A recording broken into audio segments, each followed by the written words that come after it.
Saudara, untuk mengantisipasi ancaman perang siber, pemerintah berencana membentuk matra keempat TNI, yaitu Angkatan Siber. Presiden Joko Widodo dan Presiden terpilih Prabowo Subianto disebut telah menyetujui pembentukan matra siber. Pemerintah berencana membentuk matra baru TNI sebagai angkatan keempat di samping darat, laut, dan udara. Matra keempat itu ialah Angkatan Siber. Menko Polhukam Hadi Cahyanto mengungkap matra keempat ini untuk mengantisipasi ancaman serangan siber. Menurutnya, perang modern bakal terkait dengan cyber. Menurutnya, Presiden Joko Widodo pun telah memerintahkan pembentukan matra keempat. Presiden terpilih Prabowo Subianto pun menyetujui pembentukan Angkatan Siber. Matra cyber, matra keempat ini adalah dalam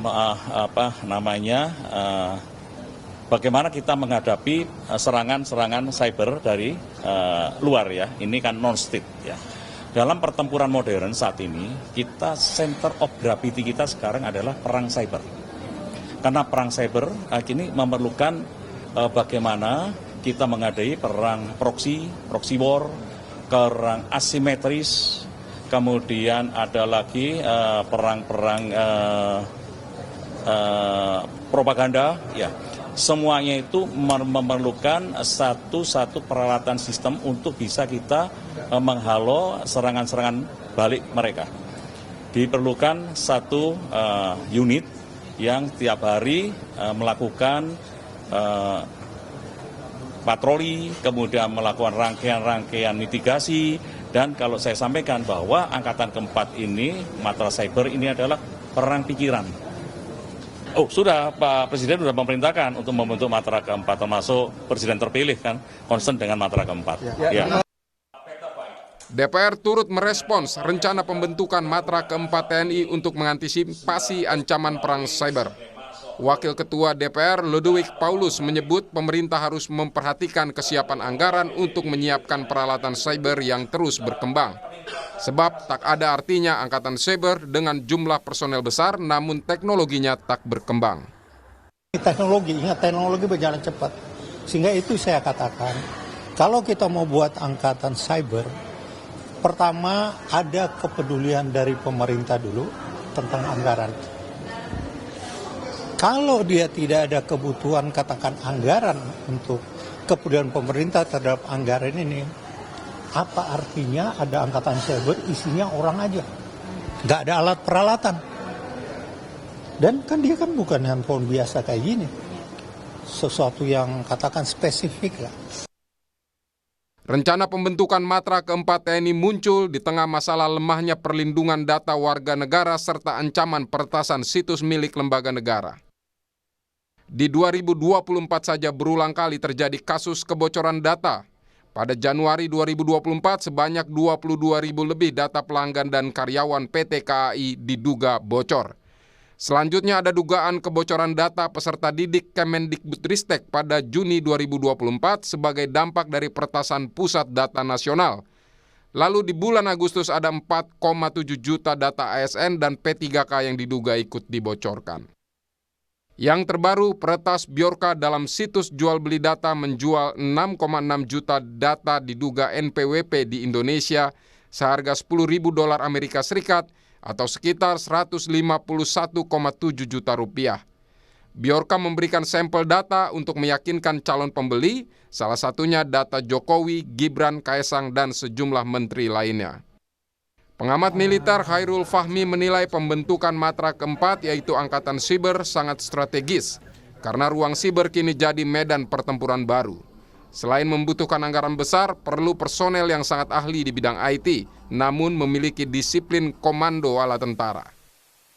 Terkait personil, kombinasi antara internal dan eksternal, saya kira merupakan pilihan yang lebih baik gitu ya. Di satu sisi TNI harus melibatkan personil militer yang punya pemahaman doktrin pertahanan, juga punya kedisiplinan komando begitu ya. Di sisi lain kita juga butuh talenta yang ahli di bidang IT, keamanan cyber maupun analisis data. Ini merupakan medan pertempuran teknis, jadi kita perlu keterampilan mutakhir dari kalangan profesional. Wacana pembentukan matra cyber harus dipertimbangkan dengan matang, termasuk menganalisis apakah gangguan selama ini merupakan perang atau hanya masalah kelemahan Indonesia mengkoordinasikan perlindungan data. Tim Liputan Kompas TV. Untuk membahas mengenai rencana pembentukan matra angkatan keempat yaitu Angkatan Siber, kita akan bahas bersama anggota Komisi 1 DPR RI Syarif Hasan dan pengamat militer dari Institute for Security and Strategic Studies atau ISES, Khairul Fahmi. Selamat malam Pak Fahmi, selamat malam juga Pak Syarif. Kita ke Pak Fahmi dulu. Selamat malam Pak. Selamat malam. Pak Fahmi, menjawab tantangan dan serangan siber dengan membentuk matra siber, menurut Anda ini tepat? Iya, saya kira persetujuan pembentukan angkatan cyber ini menandai langkah strategis Indonesia dalam menghadapi tantangan keamanan di era digital ya. Dengan perkembangan teknologi yang makin pesat, ancaman cyber juga semakin kompleks ya.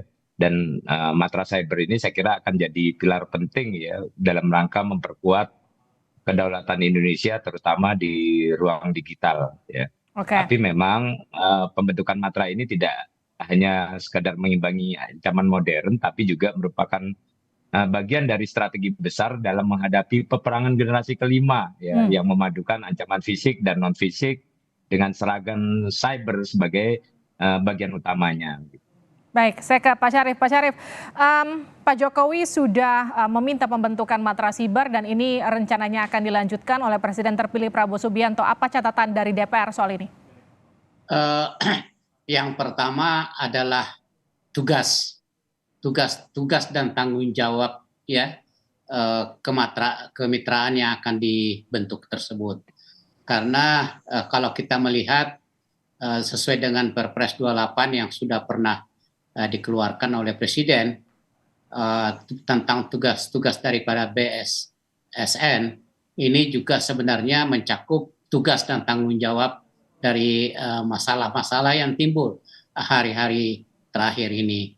Namun yang paling penting adalah bagaimana agar efektivitas mereka di dalam mengantisipasi teknologi yang berkembang demikian pesat dalam menjaga keamanan cyber dan sandi negara ini juga harus semakin meningkat. Apapun namanya, yang penting tugas dan tanggung jawabnya harus diperluas, dan yang kedua harus disupport dengan anggaran yang ada. Nah, kita melihat saja dengan BSSN ini supporting terhadap anggarannya sangat terbatas, sehingga tentunya ya sesuai dengan rumus money follow the function.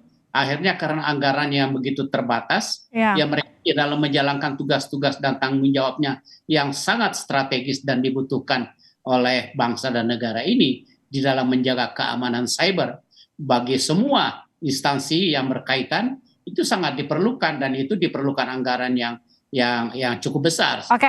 Pak Syarif, gini, yang jadi pertanyaan saya, setiap instansi itu sudah punya badan pertahanan sendiri untuk siber. Ada Polri punya, TNI sekarang dari berbagai matra juga sudah ada, BSSN juga sudah punya. Bagaimana kemudian memastikan matra baru ini nanti tidak akan tumpang tindih secara fungsi?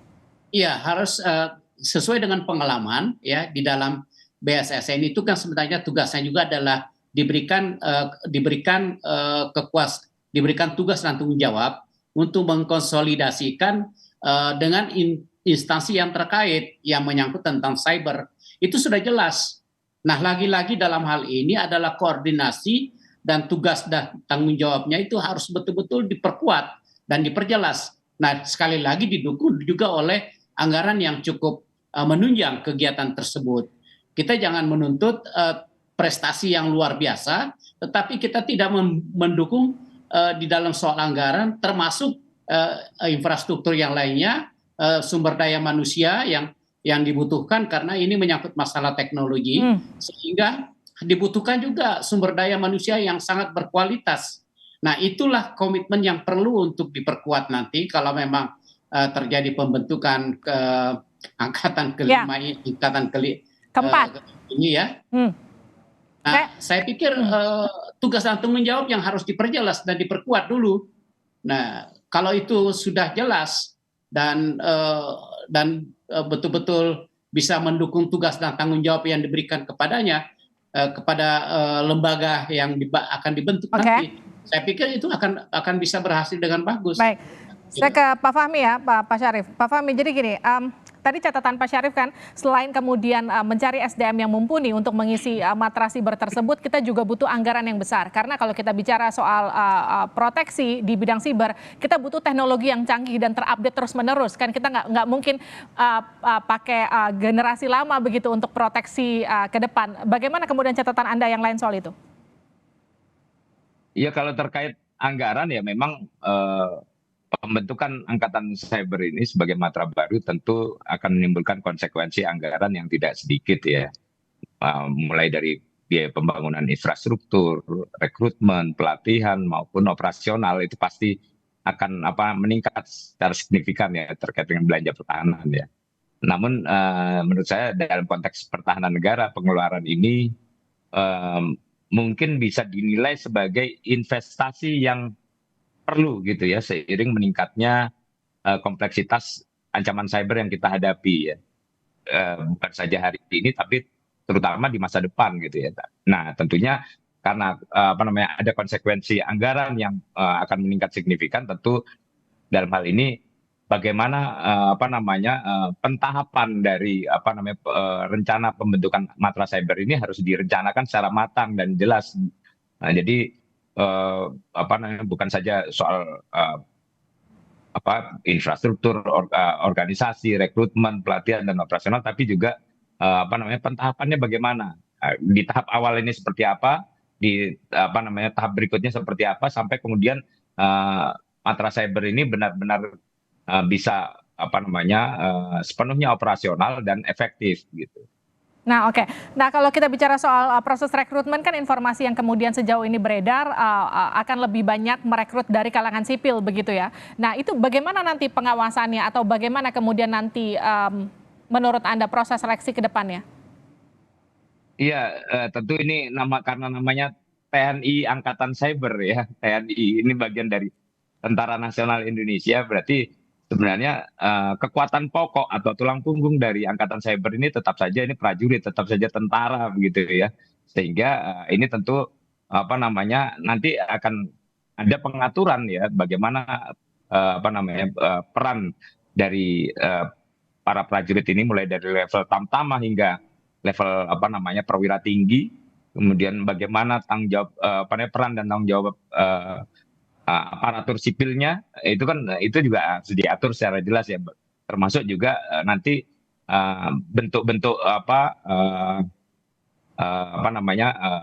penghargaan, bentuk-bentuk apresiasi dan terhadap prestasi-prestasi mereka juga ini harus diatur supaya secara hierarkis, secara organisasi ini menjadi jelas gitu. Oke. Pak Syarif, tadi kan kita bicara soal anggaran yang kemudian juga harus ditingkatkan kalau memang jadi dibentuk matra keempat ini, matra siber. Jadi berapa persen dari APBN idealnya untuk pembentukan matra ini? Gini, sampai dengan sekarang ini anggaran untuk Kementerian Pertahanan itu terus terang saja masih jauh daripada yang dibutuhkan. Ini belum tembus sampai dengan 1% dari PDB.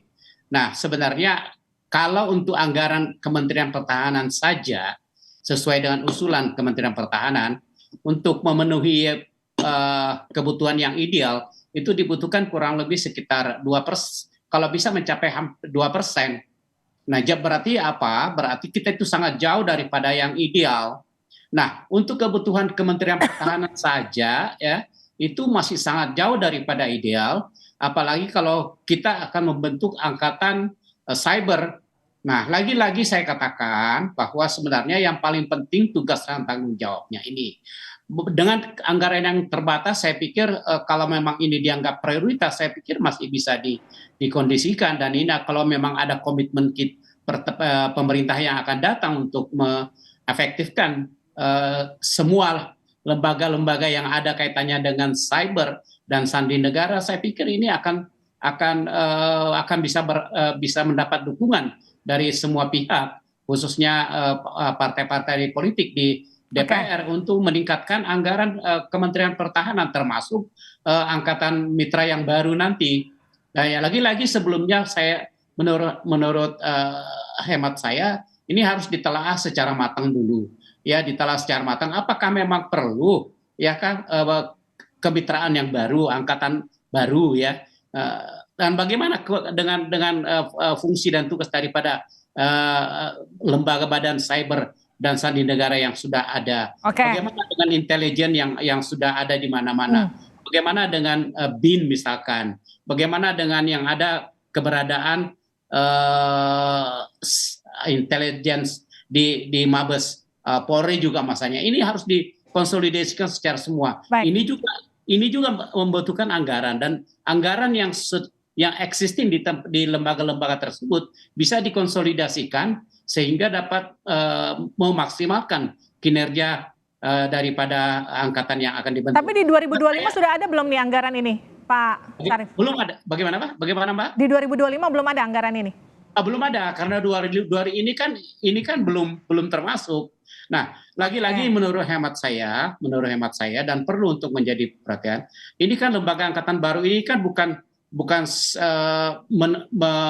mengutamakan fisik ya. Ini mengutamakan tentang teknologi dan sumber daya sehingga betul-betul harus mendapatkan prioritas yang utama ya. Betul, prioritasnya harus utama tapi persiapannya kan juga matang karena kan ancaman perang siber kita kan juga nggak berhenti, itu kan terus berkembang, Pak. Ya, exactly, justru itulah saya katakan tadi bahwa yang dibutuhkan adalah bagaimana cara bekerjanya, bagaimana dengan koordinasinya, karena yang selama ini ya saya melihat ini diperlukan koordinasi yang sangat efektif. Nah, begitupun juga dengan anggaran. Jadi kalau memang mau dilakukan suatu terobosan untuk membentuk angkatan mitra yang baru, maka ya harus didiskusikan secara komprehensif, mulai dari teknologinya, daripada sumber daya manusia, kemudian strukturnya bagaimana, kemudian koordinasi dengan yang lain, dengan badan-badan cyber dan intelijen yang lain yang existing sekarang, apakah dilebur ataukah tetap existing seperti itu dan nanti dikoordinasikan oleh matra yang baru ini. Ini harus betul-betul dibahas dengan komprehensif sehingga betul-betul dapat efektif dan sesuai yang diharapkan. Nah, lagi-lagi kita tidak bisa menunggu sejauh ini. Untuk saat ini kita hanya perlu supaya existing badan yang sudah ada, termasuk badan-badan yang lain, itu harus ada koordinasi yang maksimal sekarang ini. Artinya dioptimalkan dulu badan-badan yang sudah ada sambil kita mempersiapkan matra keempat ini, itu intinya ya? Exactly, itu dulu yang dimaksimalkan karena pihak-pihak peretas ini juga berkembang teknologi yang dipakai. Gitu. Jangan sampai kita ketinggalan. Baik, Pak Syarif terima kasih, Pak Fahmi terima kasih sudah bergabung di Sapa Indonesia Malam. Nanti kita tunggu perkembangannya, kita akan berdialog lagi nanti selanjutnya. Terima kasih.